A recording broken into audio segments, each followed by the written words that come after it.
Good morning, students. Welcome to online classes provided by MDN Public School Class. First of all तो 10th class के सभी विद्यार्थियों, अभिभावकों और स्कूल के जितने भी अध्यापक साथियों, सभी को मैं ये बताना चाहता हूँ कि हमारे स्कूल का रिजल्ट बहुत अच्छा आया है।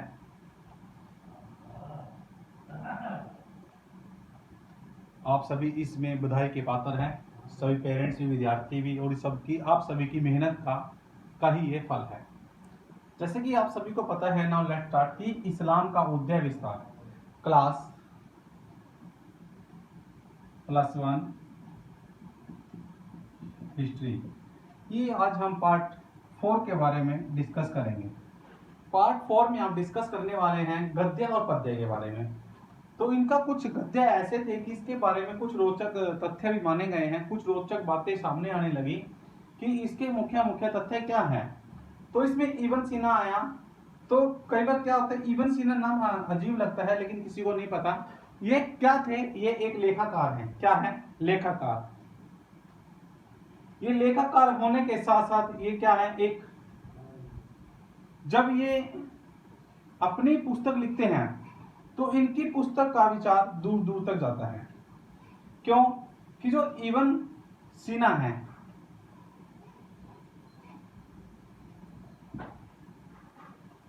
यूरोप जैसे के यूरोप में भी है, क्या है, एविसेना के नाम से विख्यात है। और एक समय जब आएगा जब कवि उमर ख़याम की मृत्यु होती है तो उससे ठीक पहले, मृत्यु से ठीक पहले भी वो इब्न सीना की ही पुस्तक को पढ़ता होता है। उसको पता नहीं था कि उसकी मृत्यु आने वाली है बेटा। उसकी मृत्यु के आने से पहले भी वो किसकी पुस्तक पढ़ता है? इब्न सीना की। और उसके बाद आता है शाहनामा के 4000 चित्र के बारे में, और ईरान की प्राचीन पुस्तकें, उसकी भाषा कैसी थी, इसके बारे में पढ़ेंगे। सबसे पहले आप पता होना चाहिए कि इब्न सीना कौन था। इब्न सीना क्या है बेटा? एक लेखाकार है। पढ़ते हैं इब्न सीना की पुस्तक चिकित्सा के सिद्धांत। क्वेश्चन आता है इब्न सीना की पुस्तक का क्या नाम है? चिकित्सा के सिद्धांत। चिकित्सा के सिद्धांत पुस्तक था। इसमें जो चिकित्सा शब्द आ गया, आपको पता होना चाहिए कि पुस्तक के अंदर भी उसने क्या लिखा होगा। उसने सारा ही मटेरियल क्या था, चिकित्सा से रिलेटेड था। बहुत सारी बातें उसने ऐसी लिखी है। चिकित्सा में क्या है, चिकित्सा का अर्थ क्या है?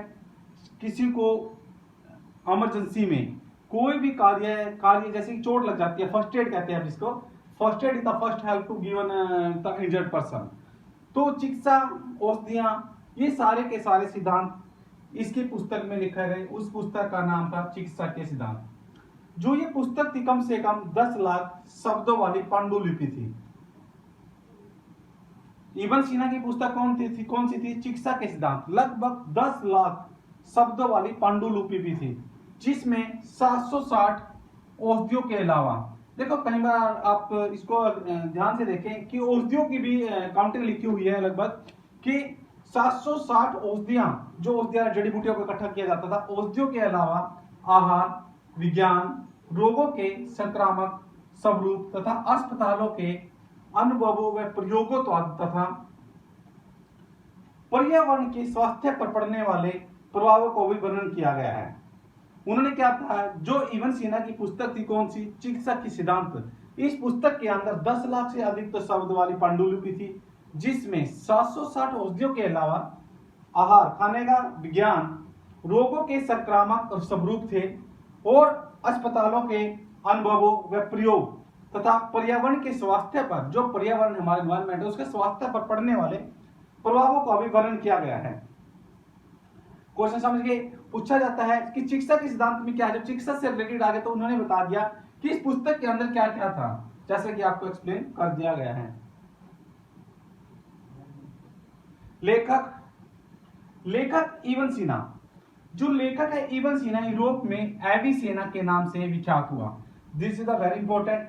जो इब्न सीना है, यूरोप में जाकर इनका नाम बदल गया। यूरोप में लोग इसको किसके नाम से जानने लगे? एविसेना के। किसके नाम से? एविसेना के नाम से विख्यात हुआ। यूरोप में उसकी पुस्तक पाठ्य पुस्तक के तौर पर पढ़ाई जाती है।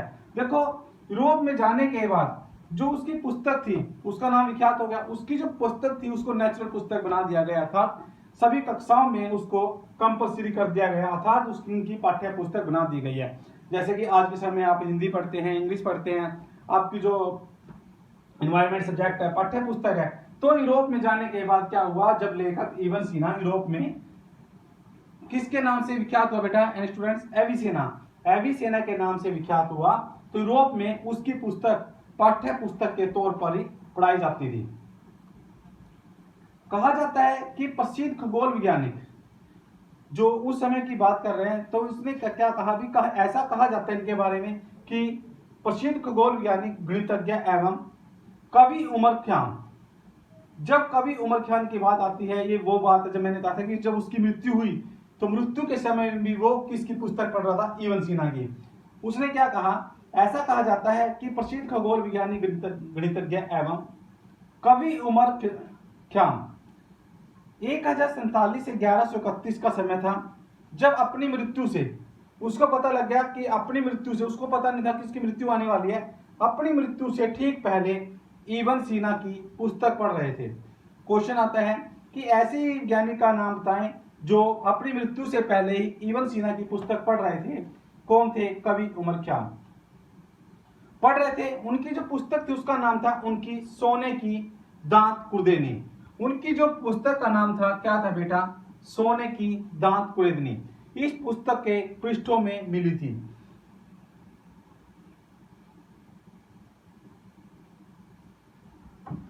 अब बात करते हैं आगे शाहनामा। शाहनामा शासकों का जीवन चरित्र। जो शाहनामा का शासकों का जीवन चरित्र है उसमें लगभग 50,000 पद हैं। क्या है, पद हैं। मैंने आपको बताया है कि आज हम इसमें गद्य और पद्य से रिलेटेड जो उसके रोचक तथ्य हैं लेसन के, वो पढ़ रहे हैं। शाहनामा शासकों का जीवन चरित्र कैसा था, जब शाहनामा का शासक चित्र था वो 50,000 पद है। कितने हैं, लगभग 50,000 पद हैं। इसे पूरा करने में फिरदौसी को, इसको पूरा करने में फिरदौसी को 30 साल लगे। इसको पूरा करने में लगभग कितने साल लगे बेटा, 30 इयर्स। कहते हैं कि इस महमूद ने इसे रचना के लिए, कि क्या कहा जाता है, इसको पूरा करने के लिए जब 50,000 पद्य हैं, इसे पूरा करने में फिरदौसी को लगभग 30 इयर्स लगे। इसके बारे में कहा जाता है कि मोहम्मद ने इस रचना के लिए निश्चित परिश्रमिक लेखक को नहीं दिया था। भी जो उसका निश्चित परिश्रम था, उसने जितनी मेहनत की थी उसके अकॉर्डिंग उसको धन नहीं दिया गया, लेखक को नहीं दिया गया। लेखक ने पुस्तक लिख दी और इतना समय भी लगा, लेकिन उसने मेहनत की, लेकिन उसके अकॉर्डिंग उसको धन नहीं मिला, उसका परिश्रम के अनुसार भी उसको उसका रोजगार नहीं मिला। ईरान में प्राचीन पवित्र पुस्तकों की भाषा पहलवी थी। सही विद्यार्थी इसको अंडरलाइन कर लें। ईरान में क्या है, ईरान में प्राचीन पवित्र पुस्तकों की भाषा पहलवी थी, जो अरबों के आक्रमण के समय, जब अरबों के आक्रमण का समय आया और उसके पतन की स्थिति में थी, क्या थी, उनकी भाषा तो पहलवी थी और अरबों के आक्रमण के समय पतन की स्थिति में थी। बाद में क्या हुआ, इसी से अरबी शब्दों के मिश्रण में जब समय बीतता गया तो अरबी शब्दों का जब मिश्रण आया तो उससे नई फारसी भाषा भी विकसित हुई। कौन सी भाषा, एक भाषा निकल कर आई जो कौन सी भाषा का रूप लिया बेटा, फारसी भाषा का। जो बाद में भारत में सल्तनत काल में प्रशासन, जो बाद में क्या हुआ, भारत की जो सल्तनत काल है उसमें प्रशासन व संस्कृति की भाषा भी बनी। आपसे विद्यार्थियों ने जैसा कि देखा है, हम इसको एक बार फिर से रिपीट कर लेते हैं।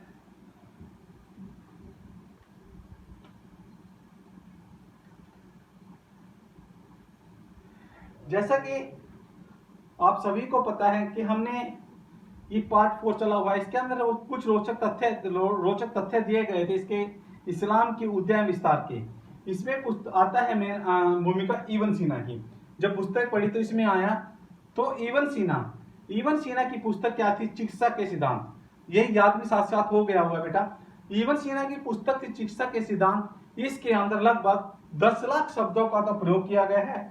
10 लाख शब्दों की पांडुलिपि थी, जिसमें 760 औषधियों के अलावा आहार विज्ञान, रोगों के संक्रामक स्वरूप, अस्पतालों के अनुभवों व प्रयोगों तथा पर्यावरण के स्वास्थ्य, जो पर्यावरण के स्वास्थ्य पर पड़ने वाले प्रभावों का भी वर्णन किया गया है।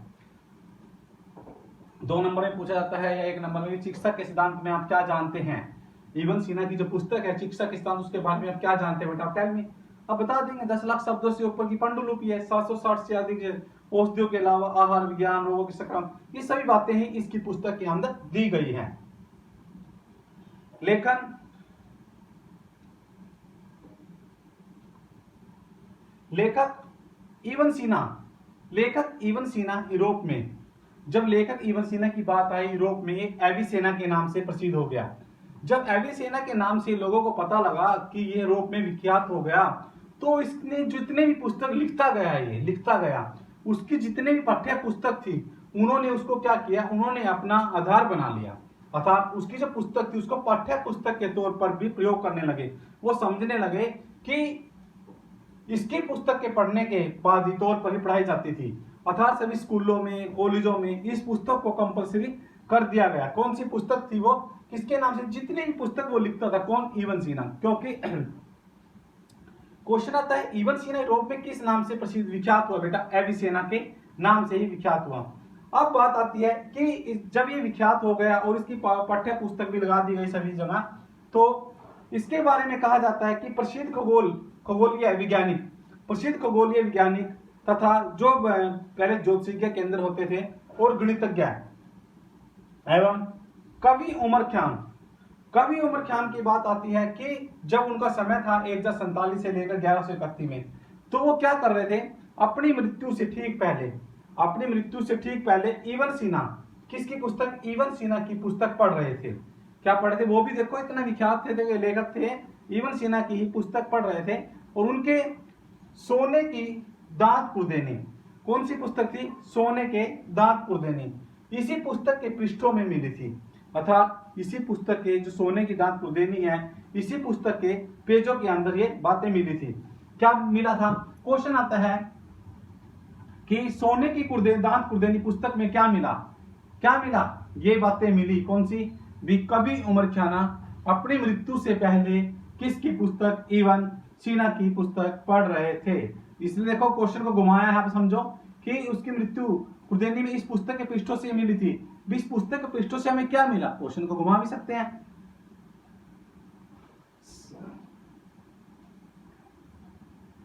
शाहनामा शासकों का, जब शाहनामा शासकों का जीवन चरित्र में बात आए, शाहनामा का शासकों का जीवन चरित्र में 50,000 पद्य हैं। कितने हैं बेटा, 50,000 पद्य हैं। इसे पूरा करने में फिरदौसी जो लेखकार थे, उनको कितने साल लगे, 30 साल। इस क्वेश्चन बात को समझो कि शाहनामा के जो शासक थे उसको लगभग 50,000 पद्य हैं, इसको पूरा करने में लगभग 30 साल लगे। लेकिन इसके बारे में क्या कहा जाता है, इसके बारे में कहा जाता है कि लेखक ने मोहम्मद ने इस रचना के लिए जो उन्होंने निश्चित रूप से परिश्रम किया, लेखक ने इतनी मेहनत की, उसके अनुसार उनको लेखक को परिश्रमिक लेखक को नहीं दिया गया भी, उनकी इंपोर्टेंस या उनकी महत्ता या उनके जो भी रोजगार था उनको उसके अकॉर्डिंग पैसा भी नहीं दिया गया। ईरान में प्राचीन पवित्र पुस्तक, जो ईरान की बात करते हैं, ईरान में प्राचीन पवित्र पुस्तकों की भाषा पहलवी थी। जब ईरान की बात करते हैं तो वहां पर प्राचीन जो पुस्तकों की भाषा कौन सी थी, पहलवी थी।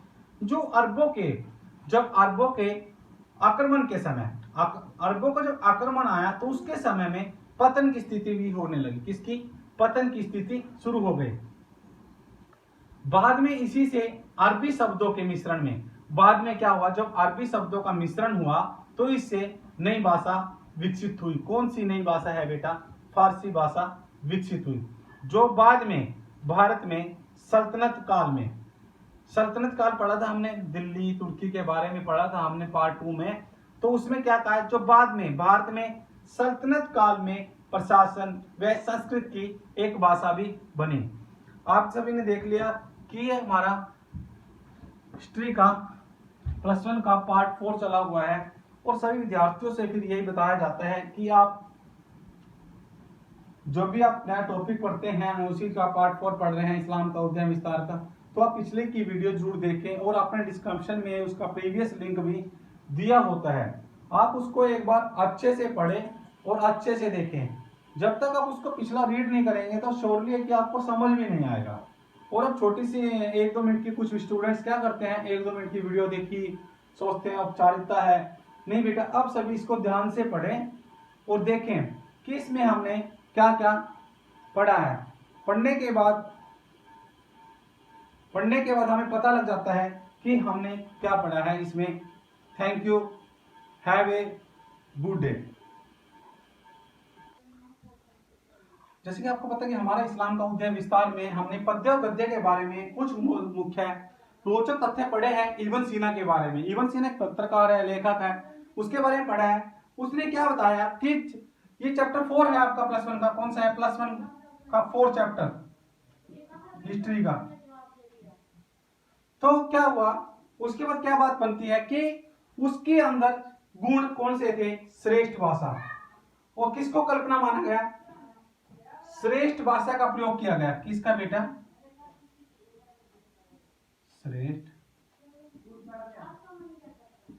श्रेष्ठ भाषा का तो प्रयोग किया गया। और सृजनात्मक कल्पना, और कौन सी कल्पना माननी गई? सृजनात्मक।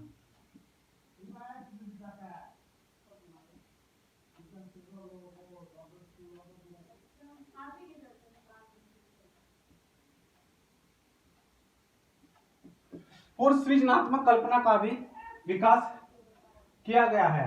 बहुत से कवियों ने क्या कहा इसके बारे में? जब बहुत से कवियों से बात चली, बहुत से कवियों ने क्या कहा इसके बारे में कि जो लेखक हैं उन्होंने इन गुणों का परिचय बेहतरीन साहित्यिक रचना करके दिया। यह साहित्य है, जो ये साहित्य है, यह जो साहित्य कहलाए, क्या कहलाए? यह साहित्य पद्य और गद्य दोनों में विद्यमान है। क्या है? दोनों में विद्यमान है। जब बात करी गई कि श्रेष्ठ भाषा और सृजनात्मक कल्पना की, तो उन्होंने क्या बताया कि साहित्य में जो पद्य और गद्य है दोनों ही क्या है? विद्यमान है।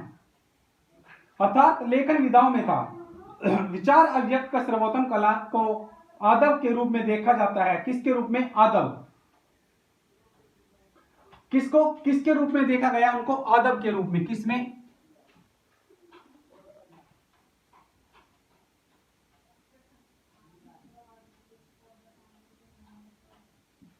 आदब। आदब का अर्थ होता है बेटा, शाब्दिक अर्थ होता है साहित्यकार।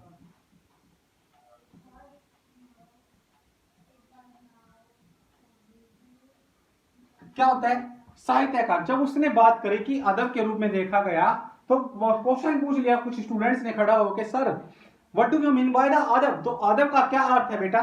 साहित्यकार। इसके बाद उसने पूछा कि पद्य में क्या था? साहित्य में पद्य यानी काव्य को लेखन का सर्वश्रेष्ठ माना जाता है। क्या माना जाता है? सर्वश्रेष्ठ। आभासी काल में अरबी कवियों द्वारा इस विद्या से अपने आश्रयदाता को उपलब्धियों का गुणगान किया गया और संबोधन गीत भी गाए गए। अर्थात जब उनका अनुमोदन किया गया तो उसके संबोधन के लिए कुछ लोकगीत भी प्रस्तुत किए गए। ऐसे कवियों की प्रमुख अबनुवास था, जिसकी मृत्यु 1815 में हुई। ऐसे कवियों में जो मुख्य कौन था? अबनुवास। कौन था? इनका सबसे इंपॉर्टेंट कौन था?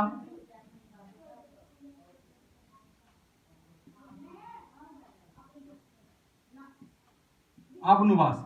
जो ये कवियों में था, ये सबसे इंपॉर्टेंट था। लेकिन क्या हुआ?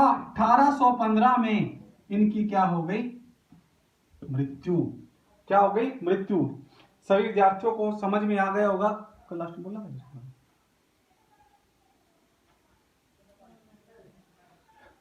सभी विद्यार्थियों को अच्छे से पता लग गया, ये समझ गए इस्लाम को अध्ययन विस्तार 4th लेसन है, इसका पार्ट भी हमने 4 ही पढ़ा हुआ चला हुआ है। Thank you, have a good day. आप अपने घर पे रहिए, अपने स्वास्थ्य का ख्याल रखें। और जो विद्यार्थी 10th क्लास से +1 क्लास में हो गए, उसके लिए मैनी कंग्रेचुलेशन। एक बार फिर से बहुत अच्छा रिजल्ट आप लोगों ने दिया है MDN पब्लिक स्कूल कलायत में। आप सभी विधायक के पात्र हैं, क्यों आप सभी +1 के स्टूडेंट्स आगे हो गए हैं आप एट प्रेजेंट में। Thank you, have a good day.